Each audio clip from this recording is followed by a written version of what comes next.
결국 새롭게 시행될 구하라법은 기존 상속 결격 제도에 비해 요건은 완화됐지만 해석과 판단이 모호해 법원이 이를 인정하지 않는 경우도 나올 거라는 걸 예측해 볼 수 있습니다.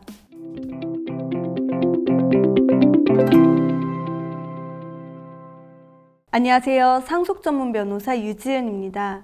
과거고 구하라 씨 사건처럼 자녀를 버린 부모가 나타나 자녀의 재산을 상속받으려는 경우에 대해 어떻게 생각하시나요? 양육비는 물론이고 연락 한 통 관심 한 번 없던 사람들이 본인의 상속분을 당당하게 요구하는 현실이 다른 가족들에게는 억울한 일이었지만 양육을 안 했다는 이유만으로 상속 결격 사유에 해당하진 않았기 때문에 법적으로 상속을 막을 방법이 마땅히 없었습니다.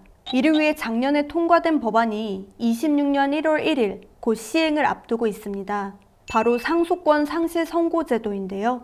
오늘은 자녀를 부양하지 않은 부모의 상속 문제에 어떻게 대응해야 하는지에 대해 알려드리는 시간을 갖도록 하겠습니다.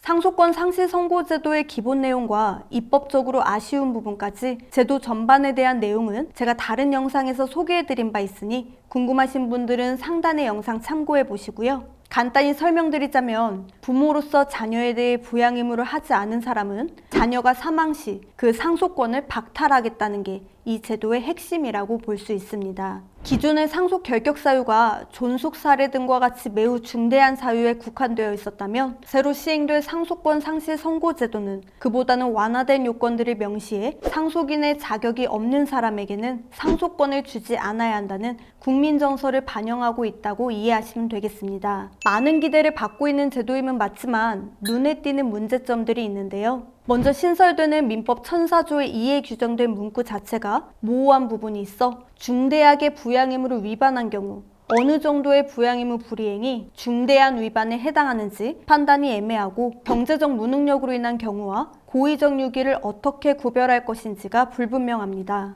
결국 전적으로 법원의 해석과 판단에 따라야 하기 때문에 분쟁의 여지가 많을 거라는 건 쉽게 짐작해 볼 수 있습니다. 다른 현실적인 문제로 부양 의무를 위반한 시점과 자녀 사망 후 상속 개시일 사이엔 이미 오랜 시간이 지났기 때문에 사실관계가 불명확하거나 증거가 부족한 경우가 많을 수밖에 없고 이를 증명해야 하는 다른 상속인들에게 불리하게 작용할 수 있다는 점인데요. 결국 새롭게 시행될 구하라법은 기존 상속 결격 제도에 비해 요건은 완화됐지만 해석과 판단이 모호해 법원이 이를 인정하지 않는 경우도 나올 거라는 걸 예측해 볼 수 있습니다.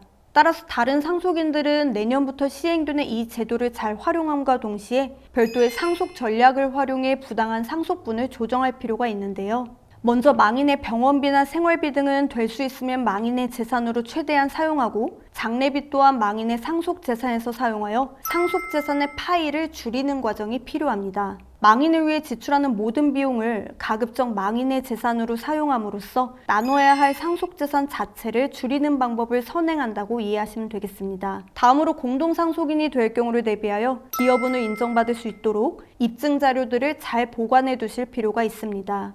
망인의 배우자나 실질적으로 망인을 양육한 부모가 망인의 상속재산을 형성 및 유지하는 데 기여한 바가 있다면 이체 내역, 대출금 상환 내역, 임대차 계약서 등 이를 입증할 수 있는 자료들을 잘 보관하고 망인을 부양 및 간병하며 지출한 비용들이 있다면 카드 사용 내역, 각종 영수증과 같은 증빙 서류들을 미리 준비해 두시는 것이 좋습니다. 마지막으로 그동안 상대방이 미지급한 과거 양육비와 상계 처리하여 상대방의 상속분을 줄이는 방법이 있습니다. 자녀가 미혼으로 사망한 경우 부모가 자녀의 상속인이 되는데 비양육자의 경우 양육자에게 양육비 지급 의무가 있습니다. 따라서 부모가 이혼하면서 양육비가 정해졌음에도 이를 계속 연체했다면 과거 양육비 채권과 줘야 할 상속분을 상계 처리하는 방법을 활용할 수 있습니다. 만일 아직 양육비 청구를 하지 않았다면 비양육자를 상대로 그동안의 양육비를 청구할 수 있는데요. 다만 과거에는 양육비 청구에 관해 소멸시효가 없어 기간 제한 없이 나중에라도 양육자가 비양육자를 상대로 과거 양육비 청구를 할 수 있었지만 작년 대법원 전원합의체 결정으로 판례가 변경되어 이제는 자녀가 성인이 된 시점부터 10년이라는 소멸시효가 생겼습니다. 따라서 이젠 자녀가 성년이 되고 10년 안에 과거 양육비 청구를 해야만 받을 수 있는 것으로 변경되었기 때문에 기한을 놓치지 않도록 각별한 주의가 필요합니다. 또한 비양육자가 양육비는 주지 않으면서 상속권 주장만 하고 있을 경우 양육비 미지급 제재 조치를 활용하여 압박할 수 있는 방법도 있는데요. 이제는 양육비 미지급자에게 과태료와 감치명령 외에도 명단 공개, 운전면허 정지, 출국 금지의 행정제재를 신청할 수 있습니다. 이를 통해 양육비 지급을 강제하는 효과를 볼 수 있을 뿐 아니라 추후 상속권 상실 선고에서 부양 의무를 하지 않았음을 입증하는 증거로 활용할 수 있으니 적극 고려해 보시길 바랍니다.